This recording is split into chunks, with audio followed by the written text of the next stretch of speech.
ئێمە وەکو ڕێکخراوی یەکێتی نابینایانی کوردستان بە هاوبەشی لەگەڵ ڕێکخراوی کووخ کە ڕێکخراوێکە بۆ گەشەپێدان و ڕاهێنانی توانە مرۆیەکان پرۆژەیەکی تایبەت ڕائەگەیەنین بۆ کەسانی خاوەن پێداویستی تایبەت. دیارە گرنگی پرۆژەکەی ئێمە ئامانجی لەوەیە کە تەنها بۆ توێژی نابینانیە لەگەڵەوەی ڕێکخراوەکەی ئێمە ڕێکخراوێکی نابینایانە. پرۆژەکەمان تێکەڵکردنەوەی کەسانی خاوەن پێداویستی تایبەتە بە بازاڕی کار.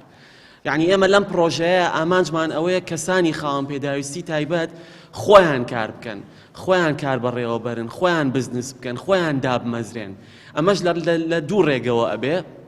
دیارە ئامانجی یەکەمی پرۆژەکە ئەوەیە کەسانی خاوەن پێداویستی تایبەت ڕائەهێنێت لە ڕووی مرۆیی، لە ڕووی کارکردن، لە ڕووی جۆنێتی دامەزراندن و بەڕێوەبردنی کارەوە بەکردنەوەی کۆمەڵێک خولی تایبەتمەند لەو بوارانەی کە پێویستیانە بۆ کارکردن لە بازاڕی کارە بەپێی کار و پیشە تایبەتە جیاوازەکان و لە هەمان کاتیشە هەوڵی دۆزینەوەی هەلی کار ئەدا بۆ ئەو کەسە خاوەن پێداویستی تایبەتیانەی کە ئەتوانن کار بکەن و ڕاهێنراون لە پرۆژەکەی ئێمەیە.